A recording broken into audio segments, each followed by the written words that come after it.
Investment in securities market are subject to market risks.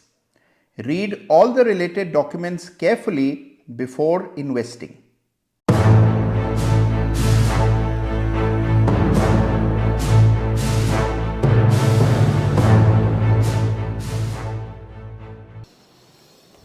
तो लीजिए साहब, आज का यानी कि 4 जून का बाजार बंद हुआ और बंद हुआ मामूली सी बढ़त के साथ। अब देखिए, ये तो रोज का ही मामला हो गया है। किसी दिन तेजी, किसी दिन मंदी, लेकिन एक चीज याद रखिए, 2 रेखाएं डालिए चार्ट पर। एक 25,000 के आसपास 50-60 पॉइंट ऊपर और एक 24,500 के आसपास 50-60 पॉइंट नीचे। और आप देखेंगे इसी दायरे में बाजार पिछले लगभग 25 सेशन से ट्रेड कर रहा है। यानी आप देखिए कि पिछले महीने से यानी कि मई की शुरुआत से लेकर अब तक बाजार एक दायरे में ही ट्रेड कर रहा है।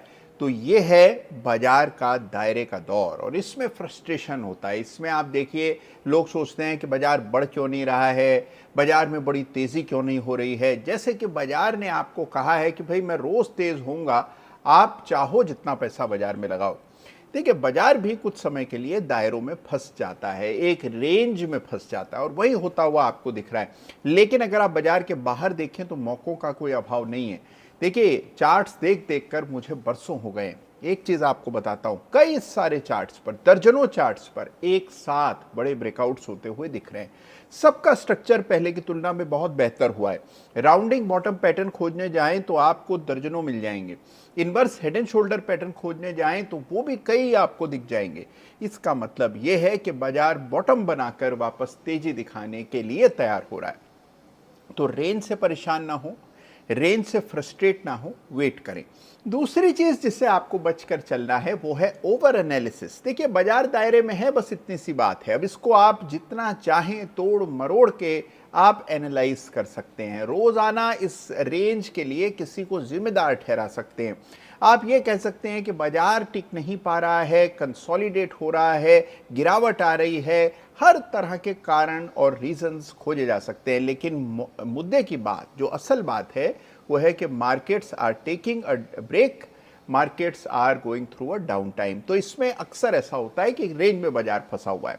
सारे मूविंग एवरेजेस सपाट हो गए। अधिकांश ट्रेडिंग स्ट्रेटजीज में इस समय पर अगर आप निफ्टी के ट्रेडर हैं तो बहुत ज़्यादा पैसा नहीं बनेगा, तो उसके लिए मानसिक रूप से तैयार होना है। तो बस ये थोड़े से एडजस्टमेंट हैं जो कि समय समय पर आपको करने पड़ते हैं। दूसरी बात आपको बताता हूं कि भाई देखिए, ओवरऑल सेटअप देखें तो small cap index out perform कर रहा है।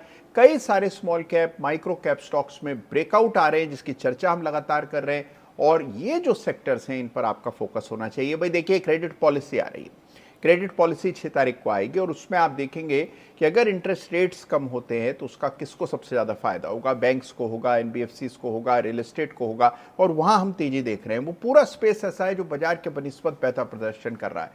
तो देखिए, कल क्या होगा, उसके आधार, उसकी जो नींव है वो तो आज ही में होती है। तो अगर आपको कल सुधारना है तो आज ही मेहनत करनी पड़ेगी और आज आप मेहनत करें, चार्ट्स ठीक ढंग से देखें। इसीलिए हर दिन, प्रतिदिन हम जुड़ते हैं कल का बाजार मौके हजार में और चर्चा करते हैं कि आज का बाजार कल के लिए क्या संकेत दे रहा है।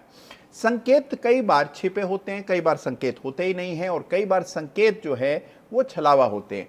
लेकिन आपको ओवर द इयर्स एक्सपीरियंस के साथ संकेत को पहचानना आ जाता है और आपको भी वो आ जाए, इसीलिए ये कोशिश मैं कर रहा हूं। एक और बात जिसको सुनकर आपको अच्छा लगेगा वो है कि आईपीओ का बाजार गर्म हो रहा है, यानी कि नए आईपीओज आ रहे हैं। एचडीबी फाइनेंशियल का आईपीओ जो कि बहुत समय से अपेक्षित था, लोग बड़ी इंतजार कर रहे थे। ग्रे मार्केट में भी बहुत बड़ा कारोबार अनलिस्टेड में हो रहा था। एचडीबी फाइनेंशियल के आईपीओ को भी स्वीकृति मिल गई है। विक्रम सोलर का आईपीओ आने जा रहा है। एनएसडीएल के आईपीओ के आने की संभावना है। तो आप देखिए, आईपीओ, बड़े आईपीओज आ रहे हैं, बिग टिकट आईपीओज आ रहे हैं और छोटे आईपीओज भी अब आ रहे हैं और अच्छा रिसेप्शन पा रहे हैं। इसका मतलब बाजार में तेजी है। देखिए, बहुत अच्छा इंडिकेटर होता है बाजार में किस तरह की लिक्विडिटी है, इसका अंदाजा आपको मिलता है अगर आप प्राइमरी मार्केट को ट्रैक करें। प्राइमरी मार्केट में आप ट्रेड करें, इन्वेस्ट करें ना करें, वो एक अलग विषय है, लेकिन उसको ट्रैक जरूर करते रहना चाहिए कि किस तरह का सब्सक्रिप्शन हो रहा है, कितनी जल्दी आईपीओज भर रहे हैं, किस तरह की कंपनियां आ रही हैं, किस वैल्यूएशन पर आ रही हैं, सारी चीजों पर आपकी निगाह होना चाहिए। अब आज बाजार जब मैं क्लोजली मॉनिटर कर रहा था तो बहुत सारे सेक्टर्स थे जो कि आउट परफॉर्म कर रहे थे। भाई देखिए, जबरदस्त मोमेंटम आज दिख रहा था रेल स्टॉक्स में। डिफेंस स्टॉक्स में बड़ी तेजी आई और अब बारी रेल स्टॉक्स की थी। तो आप देखें, रेलटेल बढ़ गया, आरवीएनएल बढ़ गया, इरकॉन में जबरदस्त तेजी, तो सारा रेलवे से जुड़ी कंपनियों में बड़ी जबरदस्त तेजी और उत्साह देखने को मिल रहा था। ब्रेकआउट्स भी आ रहे हैं, तो वहां जरूर आपका फोकस होना चाहिए।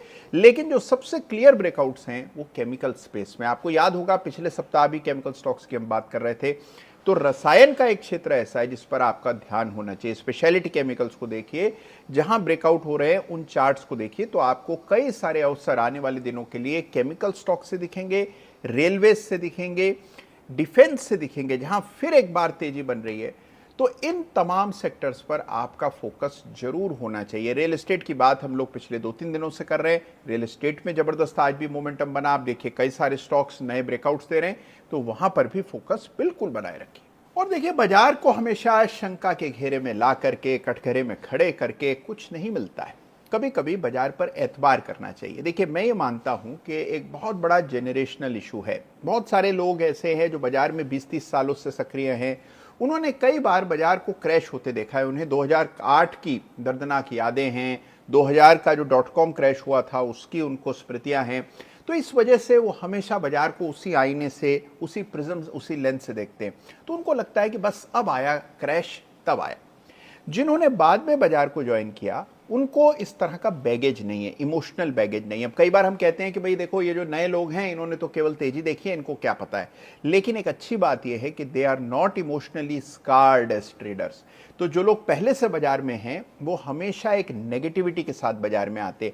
जिस तरह देखिए 1929 का यूएस में ग्रेट क्रैश हुआ, तो एक पूरी जनरेशन रही जिसने बाजार में कभी हिस्सा नहीं लिया। जब दूसरी जनरेशन आई, यानी कि उसके बाद के लोग आए, तो उन्होंने बाजार पे विश्वास किया।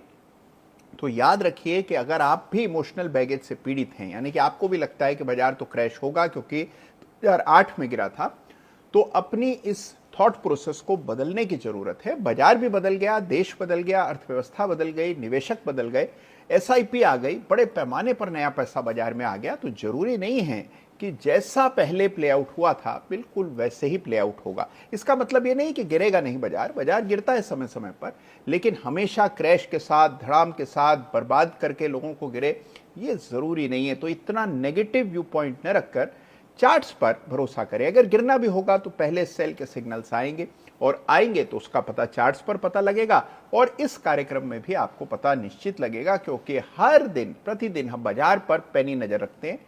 और अपने लिए भी मैं रखता हूं और आपके लिए भी। तो इसीलिए हर दिन मैं आता हूं कल का बाजार मौका हजार आपके लिए लेकर के।